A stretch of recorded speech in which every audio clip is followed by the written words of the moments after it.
Welcome everybody to the Fourth Wall Wrestling Podcast. We are on location today, and for the first time ever, we are presenting a review. Myself and Brandon from the same location. So, we're here with Brandon for the first time in person. We're going to Fight for the Fallen, the AEW show tonight. We're going to do a vlog for that. Hopefully it doesn't give us any issues editing. We're going to do the AEW review tomorrow. So, Brandon, show tonight. Review now. How you feeling? Feeling good, bro. Pumped for tonight. Last night's show for NXT. It was good. NXT really never has a flat out bad show. I'd say its worst shows were the top of the pandemic era. Before they got into CWC, their shows weren't that good. But Takeover still delivered no matter what. I'm excited to get into this. Be here in the studio live with you. Ready for this vlog. All right. Hopefully the vlog doesn't give us any problems. Ideally, we would like to put the video up tomorrow when we put the AEW review up. Whenever, soon. So, yeah, bro, let's get into it. All right. So, yeah, with us going to the show today, we're filming this at around 3 o'clock. So, we are going to just kind of run through it real quick. But before we begin, just a quick little piece of news. As we know, Karrion Kross lost to Jeff Hardy on Raw last week, and it was actually in the plans, if Jeff Hardy didn't get COVID, for Kross to lose to him again. So, Brandon, how does that piece of news make you feel? Just shows me more that Vince McMahon doesn't care. Yeah, he obviously saw all the backlash that Raw got from going with that booking decision for Kross. Definitely. And, yeah, he obviously didn't care. He was like, okay, we're going to do it again. In his eyes, it's some type of story, but that's not the only idea you can have if you really want him to feud Jeff Hardy. There are many other ways you can go. You don't have to have him look stupid. In my opinion, look weak. I guess some people say, well, just because you lose on TV as a champ doesn't make you look weak. Bro, it's a different story for another day. But last night, I got on this live, and I was just talking about how much I hated, them making Kross look stupid in his debut. And they were just like, well, I personally feel... How do you feel about it, Will? Do you feel like if you're a champion on TV... Now, okay, if you feel like you're a champion on TV, no matter what, if they get pinned and lose, or if it's a roll-up, do you think that makes them look weak in any kind of way? Even if it's part of the story? I feel like having someone else but the champ go over in a fashion that makes the champ lose, I think the champ does look weak. We see it all the time with these championship contender matches. Now, I wanna do it like this. So, when I argued with these people yesterday, it was a nice little heated debate. They had fair points, though. They were saying, they were like, for me, I want to see a story. If you're a champion, I don't want you to be... You can be dominant, but you don't have to be dominant 24/7. The story has to progress to give your opponent some type of momentum going into the show.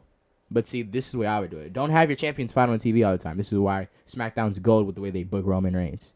They give the momentum to his opponents by beating the Usos, attacking Reigns, being the last man standing over Reigns, to make you think, oh crap, this guy could take Reigns down. But you never actually see them go one-on-one in the ring before their pay-per-view match and have them get the clean sweep win over Reigns or roll up. The way I look at it is, it should never be consistent. I feel like Sheamus's losses have been way too consistent and unnecessary. But at the end of the day, I mean, I guess it's not that bad. If it's just like a regular match, look, the way WWE used to do it with champions losing on TV, it really wasn't that bad, because sometimes they would just have cold matches, which I like a lot about wrestling. And sometimes if the opponent would pin the champ, it would catch you by surprise, which is cool. But if it's on a consistent basis like Raw... If champs are always losing... Yeah, it's okay sometimes, but most of the time I prefer it not to be. But yeah, but if it's your debut coming off, you should not lose. No. Especially as the NXT champion. No way, bro. No way. Yeah, I feel the same way. I feel like WWE does not handle their champions the correct way unless they're named Roman Reigns. And I feel like that has to change. But coming out of that news, it kind of pissed me off because I just know that once Jeff Hardy does return from COVID in about 2 weeks, I just know Vince is going to have him beat Cross once again. So, I don't know. But yeah, that's the big news coming out of yesterday. Big episode for NXT. Couple returns, or a return. We got a turn. We got matches confirmed for Takeover, and it was a pretty good episode of NXT overall. Brandon, how did you feel about last night's episode? Like I said, this episode of NXT was good, better than last week for sure. Yeah, man. A lot of stuff happened to set up Takeover. I'm getting really excited for Takeover. Takeover's looking to be stacked. Still no word on where Takeover is going to be. The plan is for the CWC, but there are talks in changing it right now. So we will see where that goes. But Will, what do you think? You think they should go to Vegas along with WWE main roster? Yeah, I think that's the best move for them. Go to an arena in Vegas. It doesn't have to be T-Mobile Arena, but get them a venue in Vegas where they can put fans in attendance and kind of loosen up.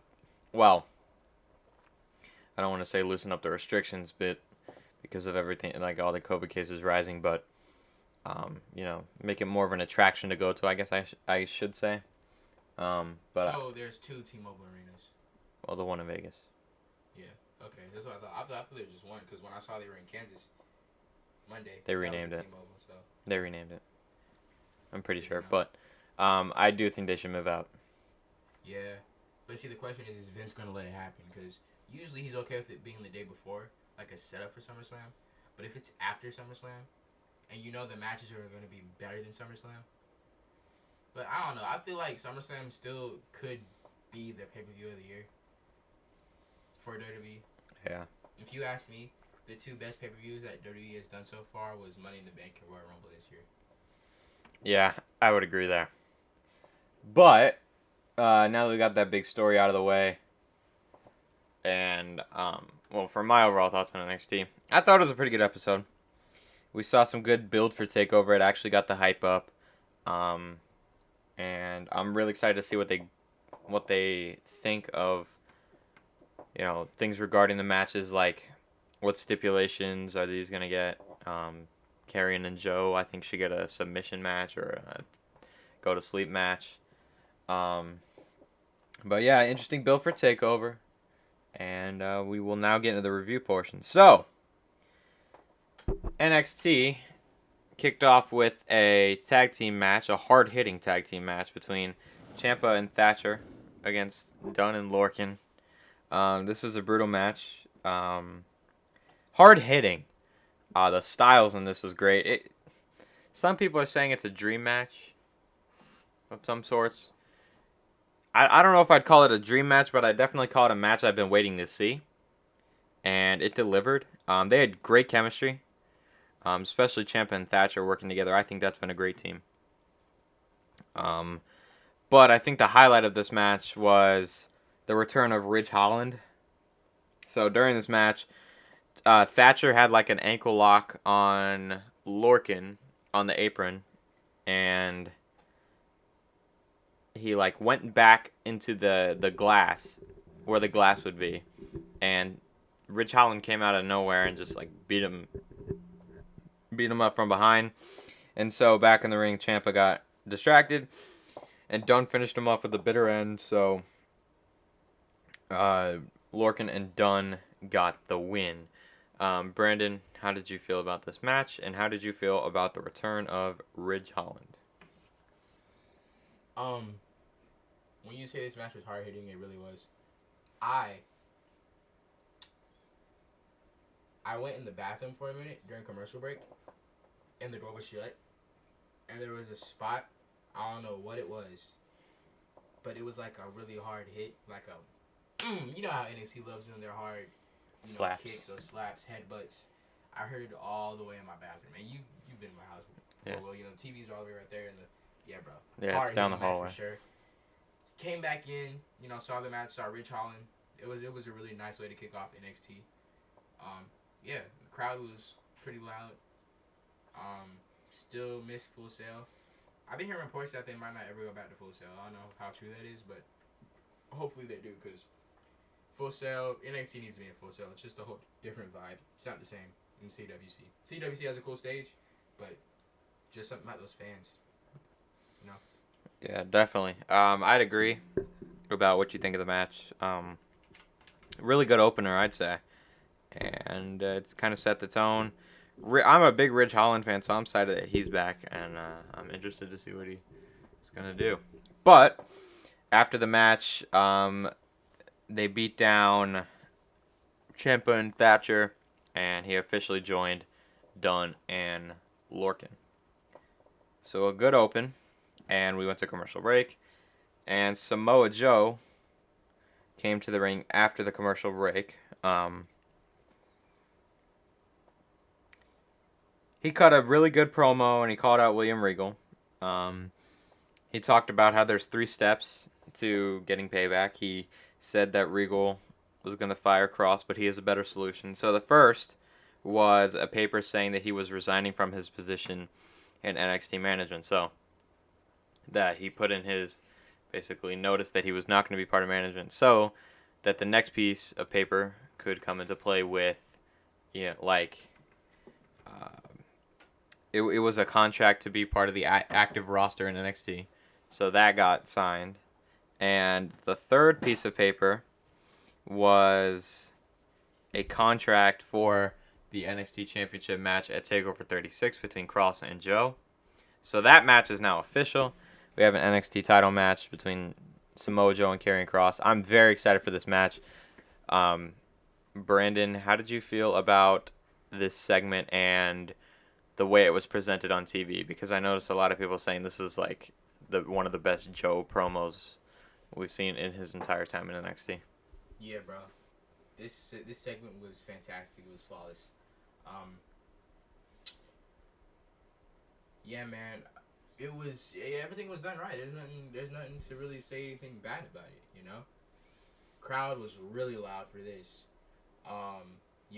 It's just I just love how active they put Rio as GM into every story. Um, yeah, you know, this pretty much confirmed Karrion was losing at Takeover. Yeah. With Joe saying, "I know you wanted to fire Kross, but I have a better idea instead." So either way, which way you look at it, Kross is going to be out of NXT, and hopefully after Kross is fully done with NXT, maybe Scarlett comes up with him then. If not, I don't know what the hell she's going to do. No clue. Yeah, I'd agree with that point, and I also really liked how this segment was presented. Joe cut a good promo. Regal was obviously pissed off. You could see the rage in his eyes, and Regal's facial expressions look real. Like, they look like he's actually mad. He's a very good actor, and this segment was what this storyline needed to get you hyped for the match. So I'm very pleased with what they did here, and I'm excited to see where this goes, because I know it's going to be a good takeover match, and I feel like they're going to add a stipulation. If you had to pick a stipulation, Brandon, what would you say they should add to this match? Yeah. I like the submission idea. I like what you said earlier with the actual title, tap or nap. This sounds great. That's a good way to do the match. It should definitely not be a regular standard one-on-one match. These guys should tear each other apart. So it definitely needs to be a no DQ type situation. Yeah, definitely. The tap or nap situation, I kind of came up with earlier when we were talking, and I think it would be a good way to try to get some nice submissions in here and see what these guys can do creative-wise when you give them a full control of the way the match is produced. So I think if they get that, I think we're in good shape for a good NXT title match. Up next, we had a first round match in the NXT Breakout Tournament. Carmelo Hayes took on Josh Briggs. Brandon, Carmelo Hayes is very talented. I'm a big fan of him. What do you think of Carmelo Hayes? Yeah, Carmelo Hayes is a set star for NXT. Ever since his match with Adam Cole in his promo that he got before, you knew that Triple H and all the backstage people in NXT have big plans for him in his future. He's definitely one of the favorites to win. Like I said, he's one of my. Only have 3 favorites. Him, Carmelo Hayes, Duke Hudson, or Odyssey Jones. Those are my 3 picks to win the whole thing. Yeah, Josh Briggs though. He's very talented. He's very talented. And bigger than I thought he was. Like when he cut his promo and then he came out. Holy bro. He's a big man. There was a spot in here. I'm pretty sure this happened, unless I was dreaming. But there was a spot in here where Josh Briggs gave Carmelo Hayes a mean clothesline. Right? Yeah, he did. Yeah. My grandpa walked in my room as that happened. He cringed. Mean lariat, bro. Clothesline from hell. JBL style. That was brutal. That was a brutal clothesline. Very hard hitting. Most of these guys who stand out, who lose, are gonna be fine. They're probably gonna stay in NXT and they're gonna thrive. Josh Briggs included. Yeah, and before we really get into the match, that's one of my points.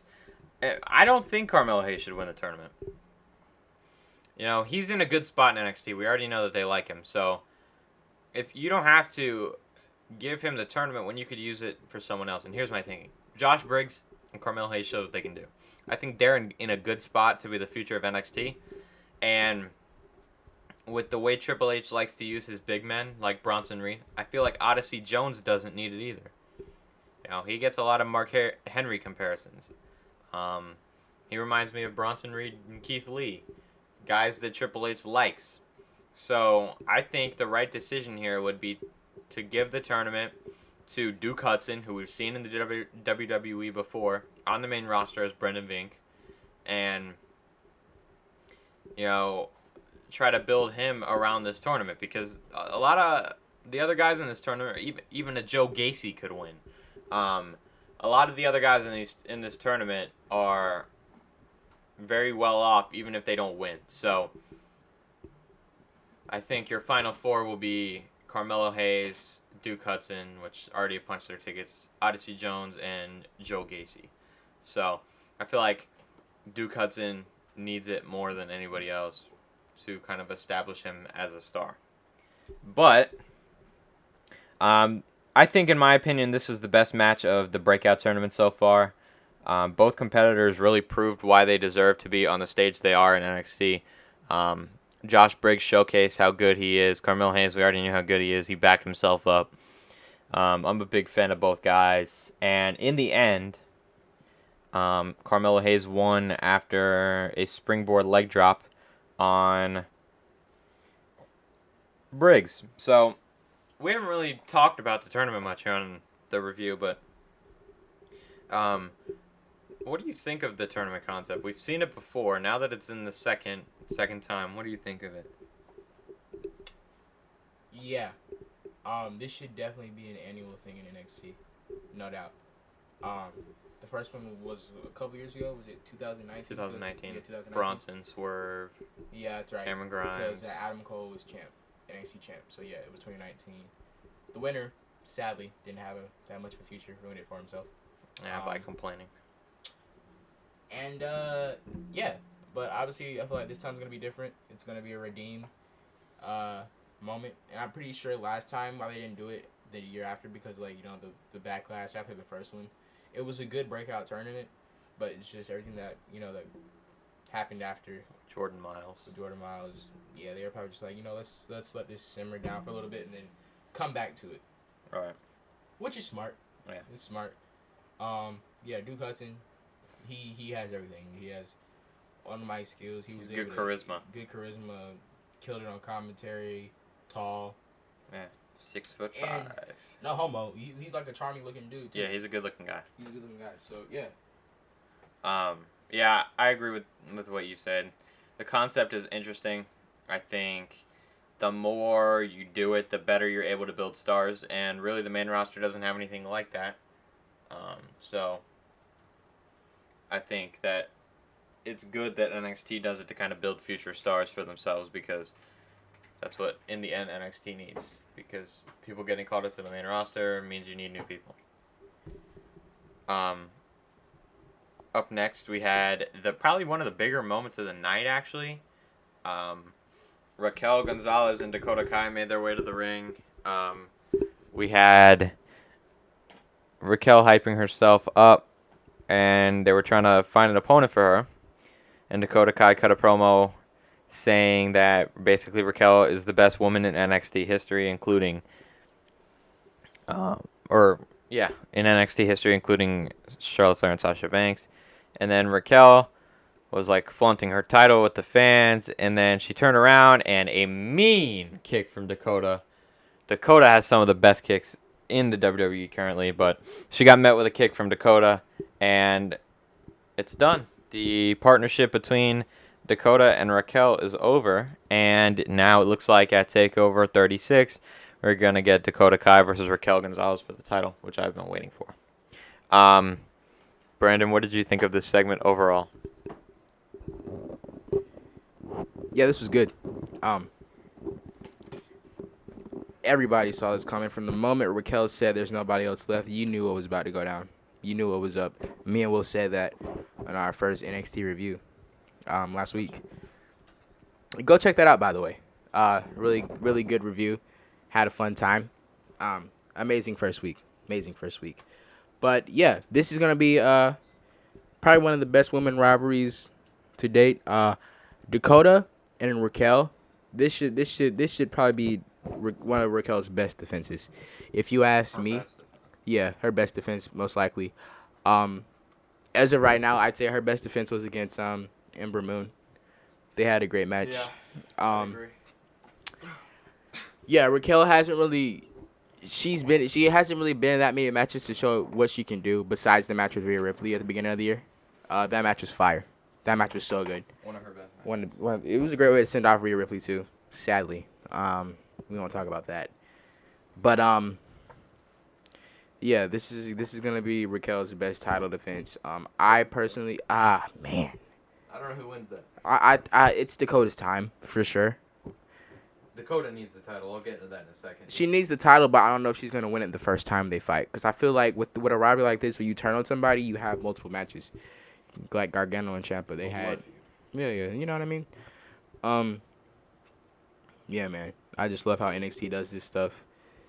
It's gosh, they really. Ooh, just imagine this in front of a live, packed out. Didn't get spoiled. Right? Oh my! Imagine if this didn't get spoiled. Man, you would have realized what was about to happen while Dakota was talking, and her mannerisms.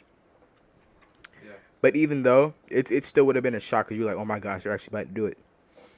Yeah. Some people thought they would have played out longer as a team, as a duo. But yeah, this is definitely a heel turn I won't even say it a heel turn. Dakota's been heel this whole time, but just a turn on Raquel. A mega heel turn. Mega heel turn. Yeah. I mentioned this last week. I personally thought they were gonna go the Bayley and Sasha route and have Raquel turn on Dakota, since Dakota's smaller and more babyface kind of looking. More babyface like, but then you have to remember they really haven't done anything with Dakota's heel turn yet of meaningful fashion. So I think they in the end went with the right decision. But I'm excited for the match. I feel like this is going to be one of the top feuds in NXT because of their abilities. Dakota needs the title, but I don't think they give it to her the first time around. I feel like it'll culminate in a big stipulation match where Dakota wins the title. And right now, what Dakota needs is something that'll push her career over the edge, because if you remember, like 2 years ago, 2019, nobody was talking about EO, and nobody was talking about Dakota as NXT Women's Champions. So, if you really think about it like that, Dakota's another star that Triple H built, and I like it. With the draft coming up in October, do you think this is a call-up time for Raquel? I don't really know. I think there's more for her to do in NXT. If you think about it, what else is there for her to do? She held the NXT Tag Team Women's titles. She's NXT Women's Champion. She has been through the women's division. You know, they're setting it up. It's very true. Yeah. And they need the women on the main roster. Yeah, I guess she could get called up, but I really don't. I don't know how bright her future is on the main roster. Like I said, the women tend to get kind of treated better, the NXT call-up wise, than the men. The call-ups Yeah, get treated better. the call-ups get treated better because with Bianca had an amazing year run, and then came to Royal Rumble time, won in the main event of WrestleMania, great match, so over, fans love her. If they did that all the time with NXT call-ups, and it doesn't have to be in that same way. People always confuse, why do you want them to be thrusted up to the top so fast? They don't. But still have them have momentum.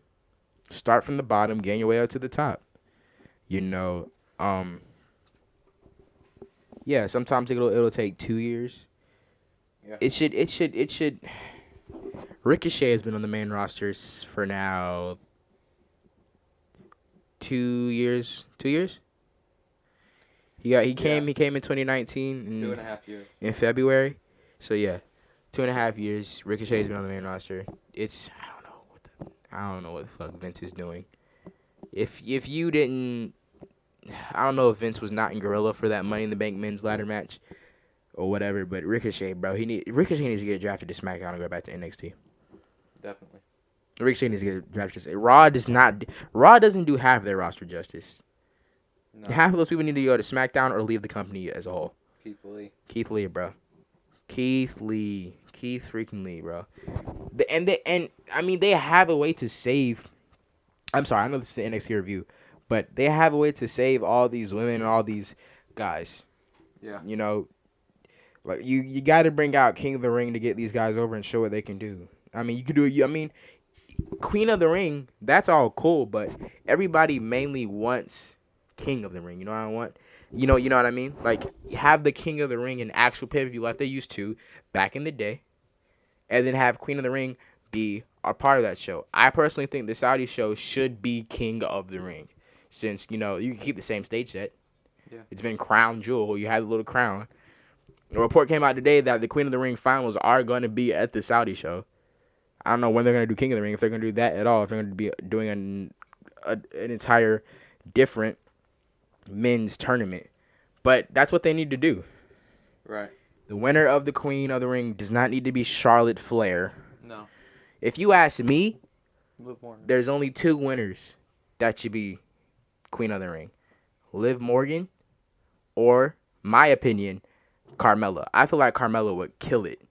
With the gimmick she has now, Mella is money, and then her being the Queen of the Ring. Carmella sounds good. Queen Carmella, bro. Yeah. You can go. You can get her back in the title picture with that. Carmella's really, she's money. She really is money. Yeah. Agreed. But now we'll kind of circle back in. Throughout the show, we had Cameron Grimes and LA Knight on the golf course. Cameron Grimes.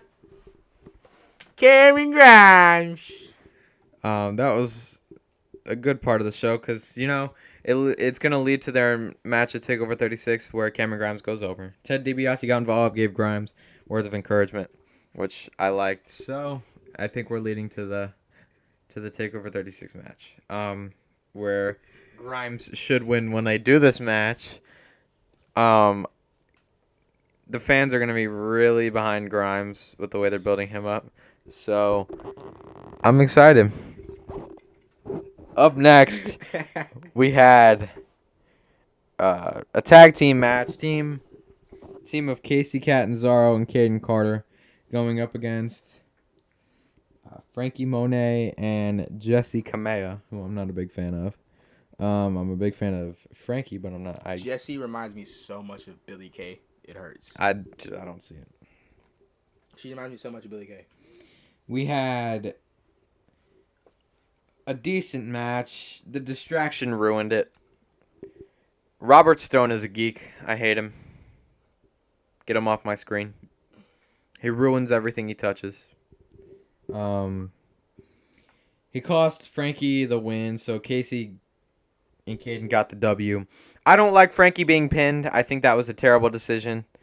She hasn't lost yet, and now you have him lose to a bunch of glorified jobbers in Casey and Caden. Brandon, what's your thoughts on the decision of this match? Yeah, I don't know what's going on with NXT with having their hottest stars and factions losing. Saw it with Diamond Mine. Yeah, Diamond Mine. Later on in the show, you're gonna see it with Hit Row. Yeah, I mean, it's not really making any sense. They're so over. Frankie Monet, she's way Too good for way too well. Yeah, I don't want to come off and say it like that because NXT is great and better than the main roster. But when you think about her character and how she comes off, she seems like a main roster character where she should be televised in front of more people. You know, she just has that vibe. Her and LA Knight should both be on the main. LA Knight, it's my guy. I love LA Knight. I love LA Knight, and I love Frankie Monet. Frankie is great. Drip's wife. Marcos. Didn't actually think he'd get that over, but he actually got over pretty well. It's starting to grow on me, sadly. I do not like the America's Most Wanted. No. That's weird. The drip's fine, but the Most Wanted is weird. I gotta say, Miz is more over than half the roster, and all he does is sit in a wheelchair and spray people, and that's sad. The match was all right. Robert Stone needs to get off my TV, and they need to stop having their top attractions lose. That's really kind of hurt a lot of things. Diamond Mine lost. You'll, like Brandon said, you'll see later in the show with Hit Row. We had, I think I might have placed this weird in my notes, but we had Roderick Strong and Malcolm Bivens. Took me a minute to remember the guy's name. Malcolm Bivens backstage speaking with Mr. Wade Barrett. And they talked about, Diamond Mine and how next week Roger Strong will face Bobby Fish in a match. So I'm excited for that. And I'm excited to see what they have to offer, especially since this is their first real singles match since coming out of the Undisputed Era against each other. So that was interesting. Hit Row cut a backstage promo talking about Legado del Fantasma and Imperium. And then after the break, we had a tag team match. A lot of tag team matches on this show. Felt like an episode of AEW. I love AEW. I love NXT, but dang, AEW has too many tag team matches. Yeah, AEW just... Think about it. Yeah. There's a 10-man tag tonight, a 6-man tag, a tag team match. Luckily, the main event, the 10-man, is elimination. Yeah, it'll turn into a tag match. Yeah, it's gonna be a tag match, but yeah, AEW, a lot of issues with the way they do, like too much tag team matches. They do not, in my opinion, they do not treat their women as the way they should at all, to their fullest extent, as they should. If they did, if AEW treated their women's division like NXT, they'd be great. They'd be really, really good. Yeah. But yeah, they don't show their women off that much. If you really want to see most of their women, you gotta tune in the dark. Yeah. Or stuff like that, and that's really not that good. You really only see your women's champ. And that sad excuse for a match they gave last week, man. Man, you need to show your women off more. Yeah, but anywho, tag team match. It was Ashante the Adonis and Top Dollar against Marcel Bartel and Fabian Eichner of Imperium. This was not. I didn't like it. This was not good to me. It was one-sided. Imperium won with a distraction from Legado, and I think Ashante was the MVP of this match. Imperium got the win, like I said. Legado tried to attack AJ Francis after the match, but Swerve made the save. Another weird decision, if you ask me. Imperium does need a win because they're probably going to challenge for the tag titles. But this is not the way you get them a win. Brandon, what did you think of the decision made to give Imperium the win? Low key, I feel like this is in them doing with Walter, making his way back to the U.S. I feel like they want to give Imperium some type of momentum along with Walter to not make them look as weak. You know, give them some type of domination, I guess you could say. I mean, it makes sense since Legado distracted Hit Row and caused him to lose. I mean, I guess it makes sense for the story. But yeah, Hit Row, with how over they've been, they shouldn't have lost. Either way, it was kind of, if you will say, this was kind of like another lose-lose situation. If Imperium lost, they would have been more on a losing streak downfall, and Hit Row lost. It just would have killed their momentum. They'll probably get it back really fast, which I'm not worried about. It just, yeah, Hit Row should have won, in my opinion. Agreed. Time for the main event. Adam Cole against Bronson Reed. These two didn't have much chemistry together, in my opinion. It was an alright match. It picked the pace up at the end, but really, up until the end, it wasn't anything special. Adam Cole got the win with the last shot. I suspect this will be Bronson Reed's last match in NXT. Yeah. I feel like he's on his way to SmackDown. Brandon, your thoughts on this match and Bronson Reed's next move? So, bye Bronson. You're off to the main roster. Bronson made it clear that he would love to join Roman's faction. I just want to lay this scenario out for everybody. Imagine after SummerSlam, Roman's done with Cena, because he's retaining. I don't know why anybody thinks Cena's actually winning that match. Just imagine, Roman's next rival just saying something, oh my gosh. Imagine, Roman doing something shady to, his babyface opponent, whoever that next challenger is, Finn Balor per se. Let's say it's Finn Balor. And Roman standing in the ring by himself. Let's say Usos had a match earlier and they're backstage. And you think Usos are about to come out and, attack Balor. But, when Balor, let's say Roman standing in the ring, right? Telling Balor to come on. Balor is standing, coming down to the entranceway. He gets to the end of the barricade, where it's the floor mat and the ring. Right before he gets into the ring, Bronson Reed bulldozes the shit out of Balor. Like how Samoa Joe came up when Triple H and Seth Rollins had their rivalry. Imagine that, and then Bronson Reed just joining force with Roman Reigns. That would be so good for Bronson. He's not related to them, but Bronson is Samoan, though, I'm pretty sure. I think. I don't know. He could be used as a good muscle for Roman and the Usos. I mean, he looks the part. Yeah, he definitely does. But I think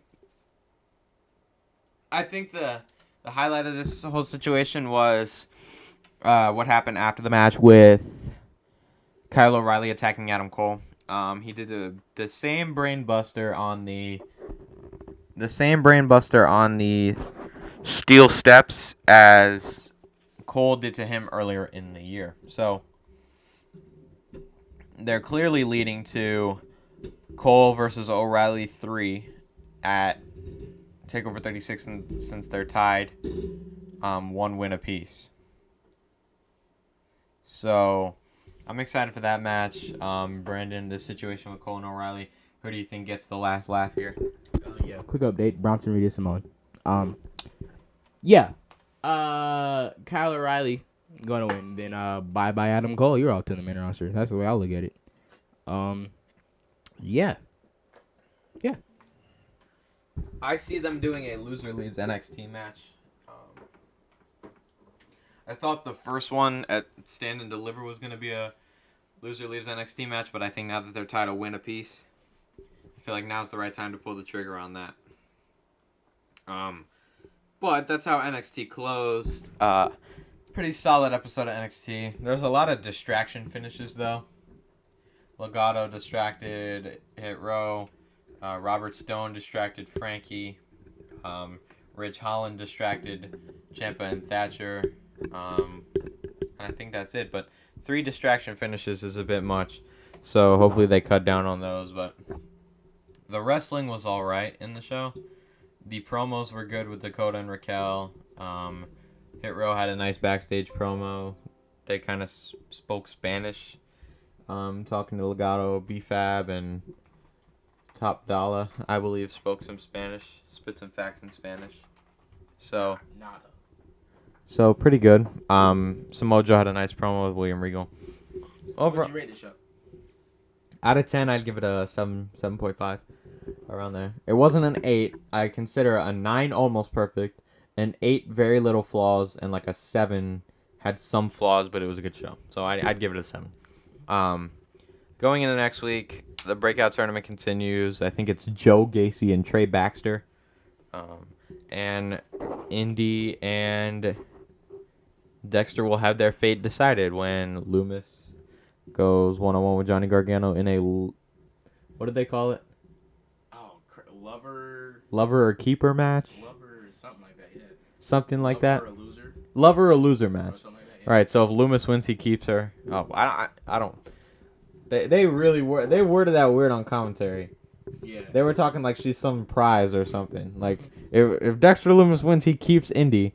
If Johnny Gargano wins, he steals her back. Like, it's very weird how they word. Custody of Indy. Yeah, I don't really like when they do that, those custody things, because what if she doesn't want to be with either of them? She obviously wants to be with Dexter, though. Yeah.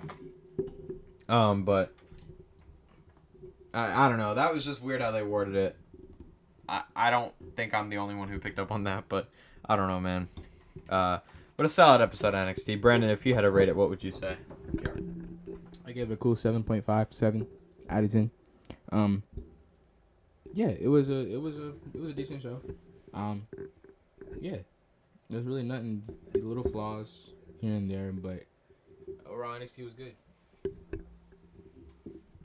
Agreed. So, before we get out of here, our question of the day. Well, before we do that, but let's get an update on how we see Takeover 36 playing out. So, obviously, we have Joe and Kross with the NXT title. Raquel and Dakota, Santos and